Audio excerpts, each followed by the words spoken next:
আমার প্রিয় ভিউয়ার্স, আসসালামু আলাইকুম। কেমন আছেন আপনারা সবাই? আশা করি মহান আল্লাহ তাআলার রহমতে আপনারা সবাই ভালো আছেন। আলহামদুলিল্লাহ, আমিও ভালো আছি। তাই তো আপনাদের মাঝে ফিরে আসলাম চুমকি রান্নাঘর থেকে। আর চুমকি রান্নাঘর মানি তো আপনাদের রান্নাঘর। তো আজকে আপনাদের জন্য আমি যে রেসিপিটা নিয়ে এসেছি সেটা হচ্ছে বাইং মাছের একটা রেসিপি। আর এই রেসিপিটা আমি তৈরি করেছি নারকেল দিয়ে। আর এই রেসিপিটা খেতে এতটা বেশি মজার, যারা বাইং মাছ খেতে চান না তারা কিন্তু এই রেসিপিটা একবার যদি বাসায় ট্রাই করেন আপনি কিন্তু বারবার খেতে চাইবেন। তো চলেন এই রেসিপিটা আমি কিভাবে তৈরি করেছি আপনাদের সাথে খুব সহজভাবে শেয়ার করি। তো দেখতেই পাচ্ছেন আমি এখানে একটা প্যান নিয়েছি। প্যানের মধ্যে আমি প্রায় আধা কাপের চেয়ে একটু কম তেল নিয়েছি। আর এখানে দিয়ে দিলাম 1/3 কাপ পরিমাণ পেঁয়াজ কুচানো। পেঁয়াজটা যখন সফট হয়ে আসবে তখন আমি বাকি মশলাগুলো দিয়ে দিব। আর এখানে আমি তেলটা বেশি দেওয়ার কারণটা হচ্ছে যে বাইং মাছে কিন্তু তেলটা একটু বেশি দিতে হয়।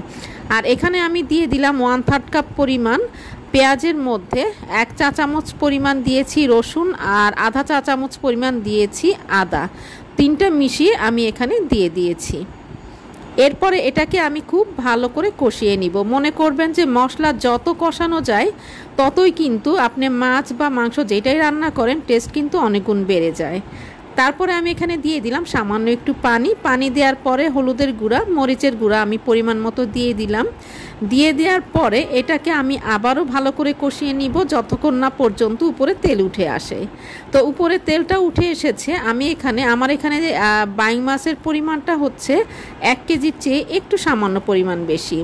আর আমি যে বাইং মাছটা নিয়েছি সেটা একদম ছোটও না, আবার যে অনেক বেশি বড় সেটাও না, মাঝারি সাইজের বাইং মাছগুলো। তারপরে আমি এখানে বাইং মাছটা খুব ভালো করে এখন কষিয়ে নিব। আর এই যে দেখতে পাচ্ছেন আমি এখানে নারকেল নিয়েছি 1/3 কাপ পরিমাণ। নারকেলটা আমি কোরানো নারকেল দিয়েছি। আপনারা যদি চান মশলার সাথে একবারে ব্লেন্ড করে নিতে পারেন, চাইলে নারকেলের দুধটাও কিন্তু দিতে পারেন। এরপরে আমি এটাকে খুব ভালো করে ঢাকনা ছাড়াই 5 মিনিটের মতো এটাকে কষিয়ে নিব মিডিয়াম থেকে একটু বেশি হিটে। মাছ বা মাংস কখনোই কিন্তু লো হিটে কষাতে যাবেন না। এতে যেটা হবে ভেতরের যে ময়েস্টটা সেটা বের হয়ে একদম ভেতরটা শক্ত হয়ে যাবে আর খেতে কিন্তু একদমই ভালো লাগবে না। তো এই যে আমি মোটামুটি কষিয়ে নিলাম। কষিয়ে নেওয়ার পরে এখন আমি যেটা করব 3টার মতো কাঁচামরিচ আমি এখানে একটু ভেঙে ভেঙে দিয়ে দিব। জানি যে কাঁচামরিচের যে ফ্লেভার সেটা যেন এখানে অ্যাড হয়ে যায় আর খেতে কিন্তু তখন ভীষণ মজার হয়। তো এখন আমি এটাকে ঢাকা দিয়ে দিব। ঢাকা দিয়ে আমি এটাকে মিডিয়াম থেকে আরও একটু বেশি হিটে এটাকে আমি কিছুক্ষণ পরে পরে নাড়া দিয়ে আর 5 মিনিটের মতো এটাকে কষিয়ে নিব।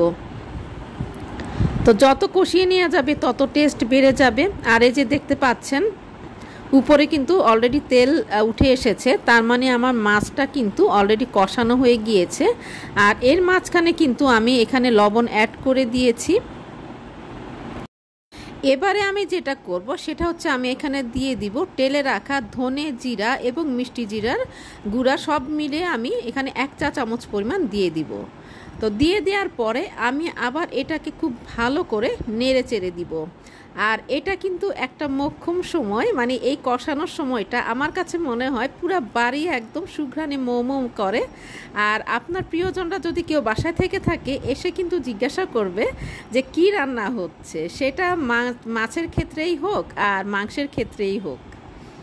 তো এখন খুব ভালো করে আবারও আমি একটু নেড়ে চেড়ে দিচ্ছি। তো এখন আমি এখানে পরিমাণ মতো পানি দিয়ে দিব, কারণ এই যে বাইং মাছটা সেটা কিন্তু অনেক বেশি ঝোল ভালো লাগে না, একদমই হয় মাখা খেতে হয়, নয়তো একটু মাখা ঝোল। তো আমি আজকে এখানে মাখা ঝোলই রাখবো। তো এখন আমি এখানে একটু পানি দিয়ে দিচ্ছি। পানিটা কিন্তু আমার হালকা গরম ছিল। তো পরিমাণ মতো দিয়ে দিচ্ছি, কারণ অলরেডি মাছটা কিন্তু আমার কষে গিয়েছে আর মাছটা কিন্তু সেদ্ধও হয়ে গিয়েছে। তো অনেক বেশি জাল করারও কিন্তু এখন আর প্রয়োজন নেই।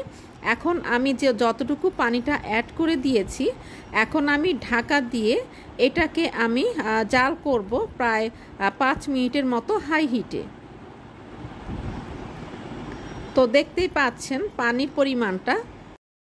এবারে আমি যেটা করব ঢাকা দিয়ে হাই হিটে এটাকে আমি মানে প্রায় 5 থেকে 6 মিনিট এটাকে আমি জাল করব। একদম পুরোপুরি কিন্তু হাই হিটে জাল করার পরে এখন আমি এটাকে কাঁচামরিচ ছড়িয়ে দিব। এটা আপনি আপনার মনের মাধুরী মিশিয়ে যে কটা কাঁচামরিচ দিতে পারেন সে কটাই দিবেন। আর পরে এই যে সাইডগুলো একটু ছাড়িয়ে নিলাম, সবসময় সাইডের মশলাগুলো যে ঝোল থাকে সেগুলো ছাড়িয়ে নেবেন। এবারে আমি চুলাটা বন্ধ করে স্ট্যান্ডিং টাইমে রেখে দিব প্রায় 15 থেকে 20 মিনিটের মতো। তো 15 থেকে 20 মিনিট পরে ফিরে আসলাম। তো এই যে দেখতে পাচ্ছেন কালারটা, আর খেতে কতটা মজার হবে সেটা আপনারা দেখেই বুঝতে পারছেন। তো আশা করি আজকে আমার এই রেসিপিটা আপনাদের ভালো লেগেছে। আর ভালো লাগলে তো চুমকি রান্নাঘরের সার্থকতা। চুমকি রান্নাঘর মানে তো আপনাদের রান্নাঘর। মনের মাধুরী মিশিয়ে রান্না করবেন, নিজে খাবেন, প্রিয়জনকে খাওয়াবেন। সবাই ভালো থাকবেন, সুস্থ থাকবেন। আল্লাহ হাফেজ।